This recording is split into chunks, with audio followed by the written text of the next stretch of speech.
Hello mula sa hindi pa tapos mag-makeup. Welcome back to the vlog, guys. Hi guys, nandito na si Ate Ann. Ang dami niyang pasalubong sa akin. Grabe. Ayan, hanggang dinner na ata to. Lunch, breakfast. Guys, ang sarap nitong beef sandwich. Anong tawag dito, sis? Chicken. Ay, chicken pala. Ang sarap. May kick siya, medyo maanghang. Pero ang sarap. Hi guys! So, naka-ready na ako and alis na kami ni Ate Ann. Pupunta kami sa Orchard and later sa MBS area. So, ayun. Samahan niyo ako and I will update you later kung ano yung mga gagawin at yung pupuntahan natin. Guys, pwede daw palang i-rento, sabi ni Ate Ann. I-scan nyo lang yung QR code. Ayan. Kung trip nyo mag-bike, ayan. Ang ganda dito sa Jochat, mag-bike-bike.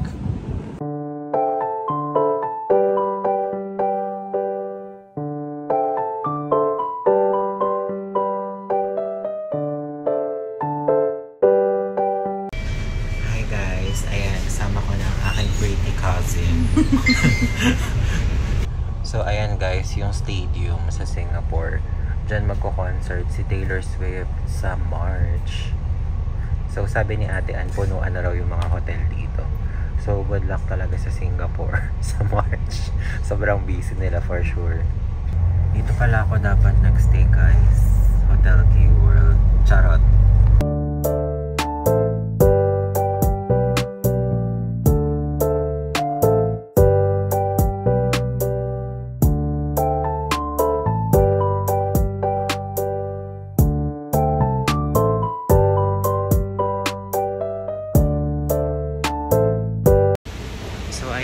We are already here in Orchard and pababa na kami dito sa underpass kasi mainit sa labas. So dito kami maglalakad. Ayun yung advantage dito. Sobrang convenient sa mga lakaran na ganito. So we are here na at Ion Orchard. Let's go guys. Kate Spade guys.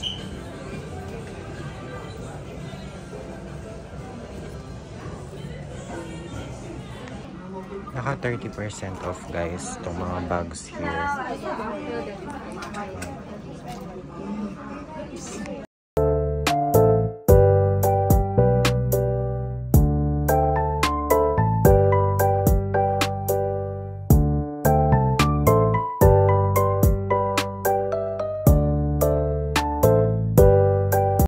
Guys, ang ganda rito mag-picture sa labas ng Ion. Very iconic tong facade na to ng mall nila. And ang bongga ng Christmas tree ng LV. Grabe.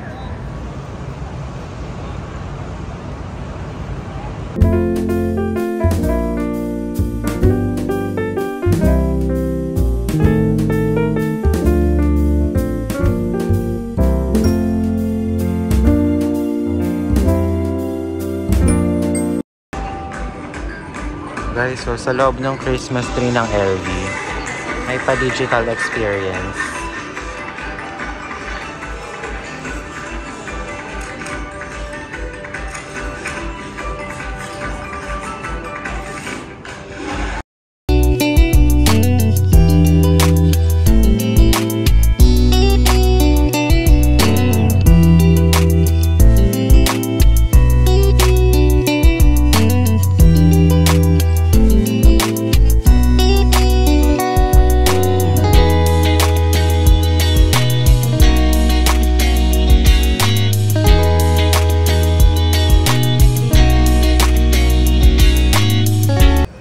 Ingat kayo dito, baka kayo mahablutan.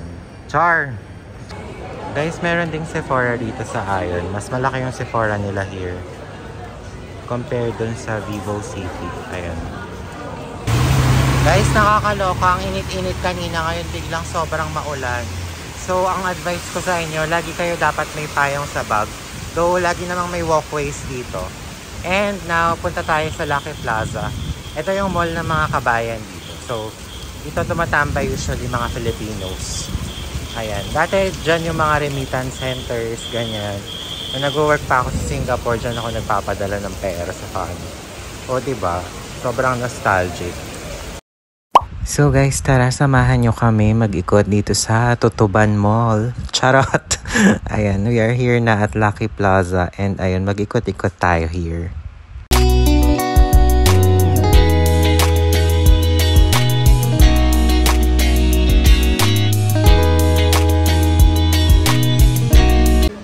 So guys, ito yung favorite kong perfume shop. Since 2012, dito na ako bumibili. So check natin kung mura pa din. Itong $. So it's a shop at B1, shop number 75 at Lucky Plaza. Ayan guys, kompleto dito. Tingnan natin. Ito, may mga sets din. Itong Mont Blanc Legend. Tingnan natin ito. 135. Meron silang Prada, ayan, Versace, Yves Saint Laurent, Coach, Ferragamo, Jimmy Choo, ano pa ba? Ayan, CK, Miyake. Guys, so meron din sila ritong mga sample size ng mga parang mga high-end na skincare brands like Lancome, ayan, Clinique, and mga small perfumes, ayan, may Dior, Chloe, Burberry, ayan. Guys, meron din sila ritong mga Mugler, ayan, Boss, ayan, may mga offers, so 128 Jimmy Choo, ayan, may Lanvin, Clinique. Say hi to the YouTube. Yeah. Hi. This is Kaka, guys. I always buy from her shop since I was working here in Singapore, and I Like fraud detection. Yeah. You have to be very. Okay guys, ayan, mayroon silang QR code. You can check out the shop. So ayan, nakabili na tayo ng perfume. Naka 100 plus lang ako. Bumili rin si Ate Ann para sa husband niya. Ayan. So ayan, samahan niyo ako guys. Mag-ikot-ikot tayo dito sa Lucky Plaza. Tingnan natin kung ano pang meron dito. Alam ko meron din ditong thrift shop guys. As in mga literal na kukayan. Tingnan natin. O, diba? May mga Pinoy store. Ayan talaga. Dito talaga mga Filipino goodies.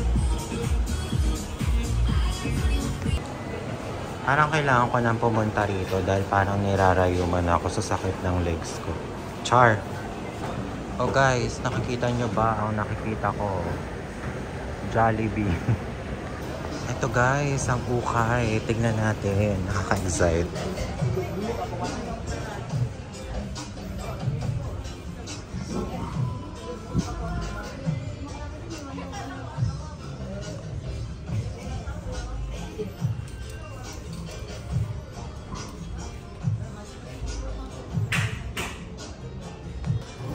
Parang ang basic masyado ng mga polo sa men's. Hindi na kasi ako mahilig sa mga ganyang style. Pero okay din yung brand sa Giordano, na Uniqlo. Parang ang ganda na itong G2000 na to. Uy guys, ganda sana na ito Uniqlo. Kaso parang faded na yung ano, na part. Ayun, sayang. Grabe, ang dami ring options guys. So. O diba, may mga dress. 3 for $10.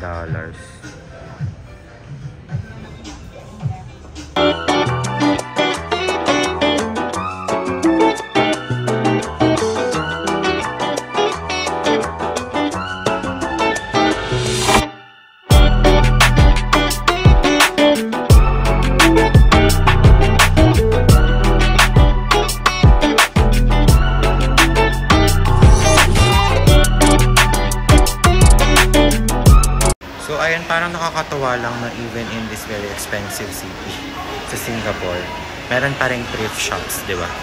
So, ayun. Tipid hacks sa mga fashion enthusiasts.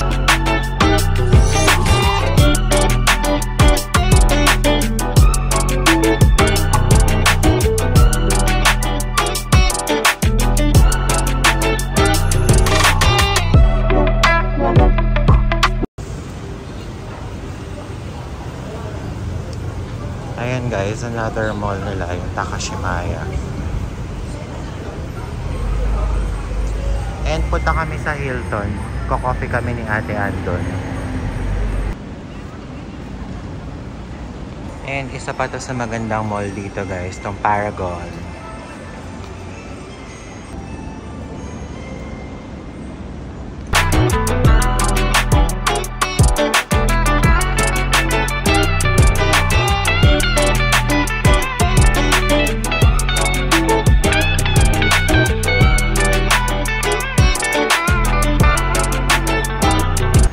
And we made it to Hilton.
Guys, ang taray ng condiments nila. Kain tayo, guys.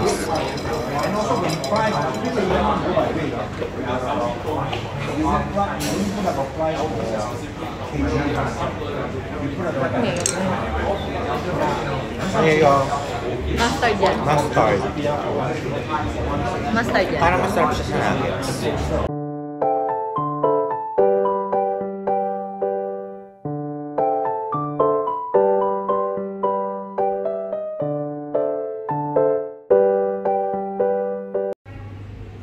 Guys, ganda ng CR nila.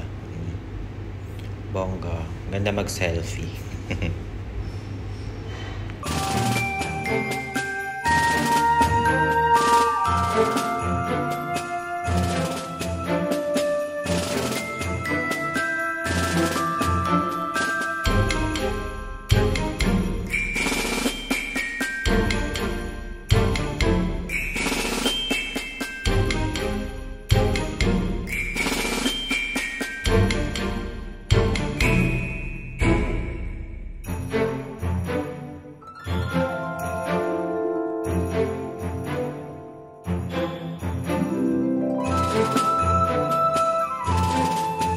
Guys, so ang ganda, the Tube Viewing Gallery. Very Instagrammable siya. Link bridge siya papunta dito sa Orchard Gateway. Ganda dito guys, so daan kayo. Ganda mag-photo.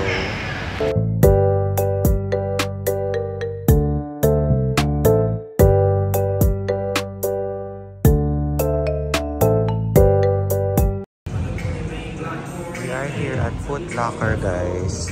Daming choices dito. Nice nito oh. $169. Limited. 155.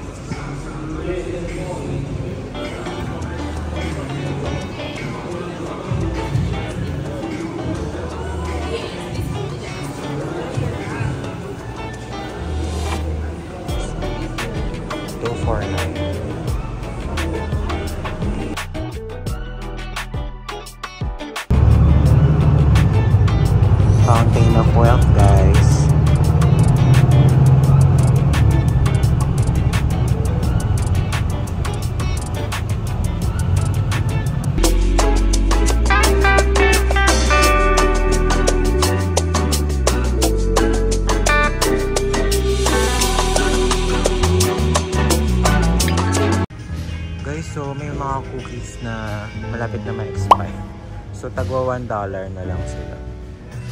See? We're here at Marks and Spencer nga pala. So, ayun. Naghanap ako ng mga pampasalubong sa bahay.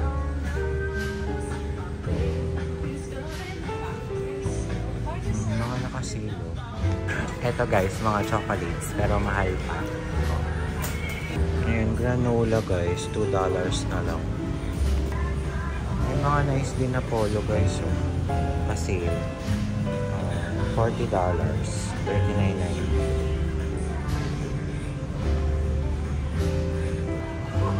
Guys, meron ding self-checkout dito kapag bibili kayo.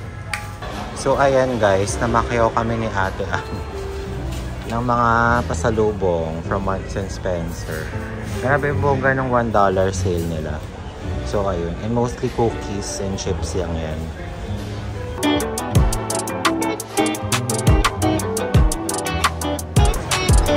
Sabon ba ang hanap guys?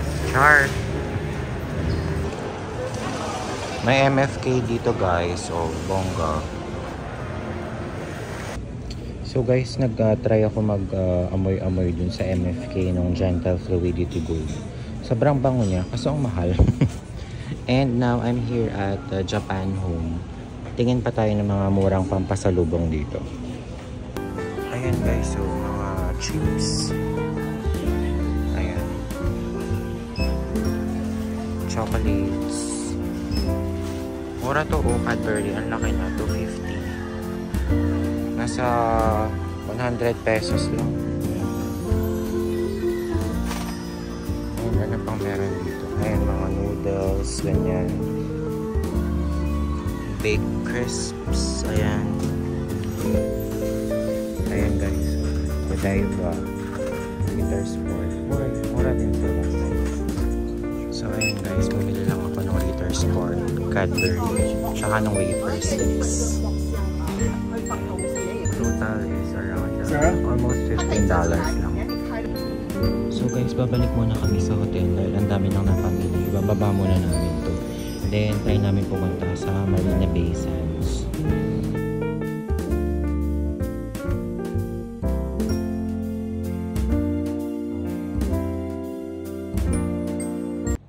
Ayan guys, halos na puno na yung baggage ko nung mga nabili namin ni Ate Ann sa Marks and Spencer tsaka sa Japan Home. And ito yung nabili kong perfume kanina. Matagal ko na gusto tong Moschino Toy Boy. And bumili rin ako ng dalawang parang mga replica perfumes para kila mama at daddy. So ayan. So mas mahal pa tong perfumes kaysa sa lahat ng mga food na to. Sobrang good deal. So, ayun guys, kapag nandito kayo, try nyo dumaan sa Marks and Spencer kasi minsan meron silang good deals tulad nung natapatan namin kanina na mga $1 goodies. So, sobrang goods na siya pang pasalubong. Sobrang tipid hack siya actually. So, ayun, ang suggestion ko sa inyo.